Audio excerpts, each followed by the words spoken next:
The heavy diesel rumble of the transport truck finally began to fade down the dirt road, leaving behind a thick, swirling cloud of dry golden dust in the evening air. Behind the wooden bamboo gate, a sudden loud cheer erupted.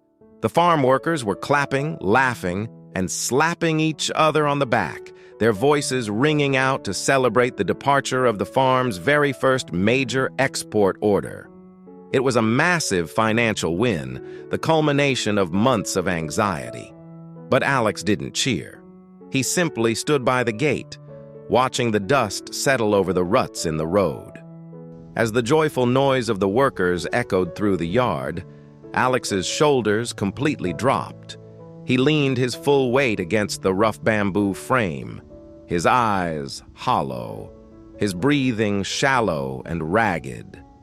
The adrenaline of the last 3 weeks, the sleepless nights, the endless sorting of produce, the sheer terror of failing the family, evaporated in a single second.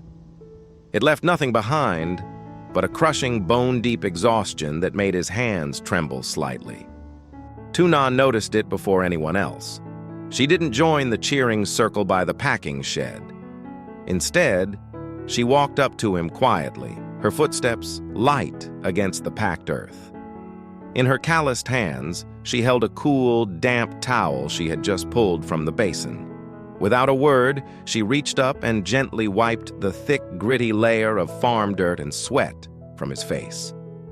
She could feel the heavy, rigid tension locked in his jaw. "It's done," she said softly, her voice grounding him, carrying underneath the loud noise of the yard. "Let's go make dinner." Hello, everyone, and welcome back to our family's yard. Tonight was supposed to be the biggest victory this farm had ever seen. The truck was full, the rigorous contract was met, and the money would soon follow to secure their future. But standing there by the gate, wiping the grime from her husband's face, Tu Na knew a silent truth about this life. You can survive the immense pressure of a massive harvest, but if you don't catch your partner when the adrenaline finally runs out, the victory doesn't mean a thing. What happens in the quiet hours immediately after the success, when the yard is emptying and the bodies are broken, will determine if the family actually survives another season. The transition from the frantic, high-stakes chaos of the packing shed to the grounding rhythm of the outdoor kitchen didn't happen instantly. The air in the yard still buzzed with a nervous, lingering energy. But Tu Na knew exactly how to anchor the space. She didn't suggest a loud trip into town or a flashy celebration to spend their anticipated earnings.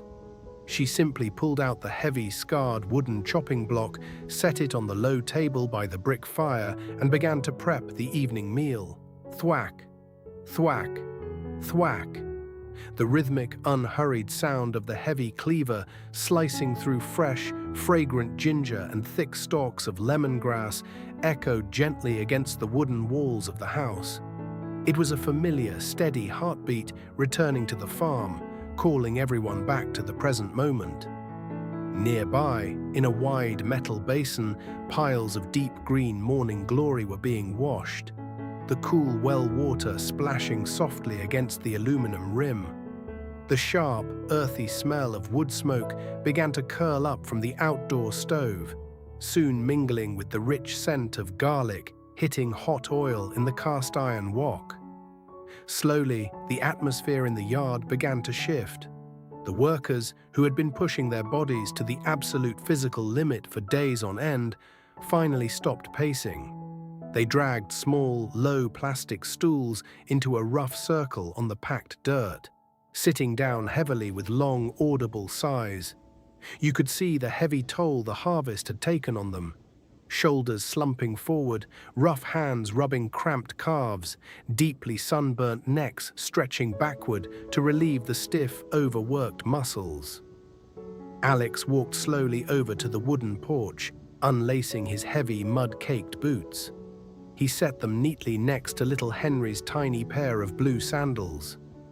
Just seeing those small, clean shoes sitting there seemed to drain another layer of tension from his chest. He took a seat on the edge of the porch, letting the ambient heat of the fire and the familiar scent of the cooking ginger wash over him. In times of intense pressure, there is a dangerous temptation to keep moving, to endlessly chase the high of the accomplishment. But Tuna understood that healing an exhausted community doesn't require grand gestures or expensive bonuses. It requires a return to the ordinary. A simple, slow meal cooked over an open fire, shared among the people who bled for the land alongside you. As the sky above Cam Than turned a deep, bruised purple, the quiet chopping of vegetables was slowly stitching their fractured energy back together. The heavy cast-iron wok hissed as Tuna scooped the last of the garlic morning glory onto a wide ceramic plate, the fragrant steam rising up to mingle with the cool night air. She carried the dishes to the center of the yard, setting them down on the low, weathered wooden table alongside a massive steaming pot of freshly cooked white rice. For a long time, the only sounds in the courtyard were the clinking of porcelain bowls and the rapid, focused clicking of wooden chopsticks. The workers ate with the deep, frantic hunger of men who had not paused to sit down in over 18 hours. Slowly, as the hot food filled their empty stomachs and the immediate physical pain of the harvest began to recede, the heavy silence in the yard shifted. The quiet exhaustion slowly gave way to a buzzy, nervous excitement. The men began to talk, their voices growing louder as they calculated the day's victory. They spoke of the massive truck that had just departed, the buyer in the city, and the substantial payment that would soon be wired to the farm's account. "If we can pull this off again next month," one of the older workers said, tapping his bowl with a chopstick, "we could double the output. We could buy the new sorting machine." Alex nodded slowly, staring into his half-empty bowl. You could see the dangerous pull of momentum working on him. In farming, the fear of poverty is so deeply ingrained that when money finally arrives, the immediate instinct is to instantly double down, to push even harder before the luck runs out. But right as the men were eagerly mapping out the next exhaustive harvest, little Henry wandered over from the porch. He had just been bathed, wearing his soft, clean cotton pajamas. He walked up to his father, the stark contrast between the boy's freshly washed clothes and Alex's dirt-caked, sweat-stained work trousers acting as a jarring visual divide between the farm and the family. Henry reached out with two small, clean hands, grabbing the edge of Alex's dusty shirt. He looked up, his face entirely innocent, untainted by the complex math of agricultural commerce. "Does this mean Papa will finally sleep at home tonight?" Henry asked softly. The question acted like a physical blow to the table. The excited chatter instantly evaporated. The workers stopped chewing. Alex's expression froze, the color draining slightly beneath his sunburn. For the last 14 nights, terrified of theft or a sudden drop in temperature ruining the fragile export crop, Alex had not slept in his own bed. He had been sleeping on a thin, rigid bamboo cot out in the drafty packing shed, his family living like ghosts on the other side of the yard. The financial success of the harvest had required a massive, hidden emotional cost, and it took the innocent voice of a child to suddenly reveal the empty space it had left behind. Before anyone could answer the boy, the sharp, mechanical vibration of a cell phone shattered the fragile silence in the yard. It was Alex's phone, sitting directly in the center of the wooden table. In the dim, warm light of the outdoor lanterns, the sudden glaring blue rectangle of the screen looked harsh and invasive. The name flashing on the display was the city buyer, the exact man who had just driven away with their entire harvest. Alex hesitated, wiping his hand on his trousers before answering and putting the device on speaker. The buyer's voice crackled through the small speaker, loud, fast, and entirely disconnected from the quiet rhythm of the rural yard. The demand was immediate. The market demand was unexpectedly high. The buyer wanted a second transport truck prepared and loaded by tomorrow night. He offered an instant 20% premium on the price if Alex could deliver. You could see the agonizing math happening in real time behind Alex's tired eyes. That premium could fix the leaking roof on the storage barn. It could buy a new pump for the well. It was a massive influx of cash. But to fulfill that order meant waking these broken, exhausted men up at 3 in the morning. It meant going straight back to the packing shed. It meant another week of sleeping on the bamboo cot, entirely separated from the sun standing right in front of him. Alex stared at the blue light, opening his mouth to negotiate the timeline, unable to simply let the money walk away. That is when Tu Na stepped forward. She didn't yell. She didn't argue with the buyer, nor did she shame her husband in front of his workers. She simply walked over, reached across the table, and gently but firmly placed her warm, calloused palm completely flat over the glowing screen of the phone. The harsh blue light was instantly smothered beneath her hand. It was a profound, deeply practical boundary. In that single, quiet movement, Tu Na established the most vital rule of household survival.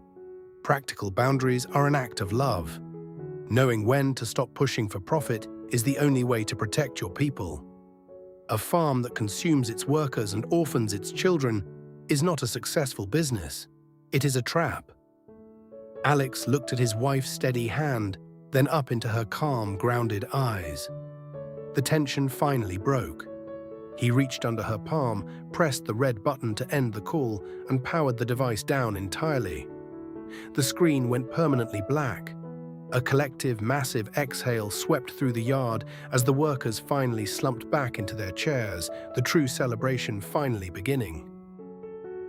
The yard outside finally erupted into genuine, unburdened laughter. With the phone completely powered down, the heavy, invisible deadline was permanently erased. But Alex didn't stay at the crowded table to soak in the praise.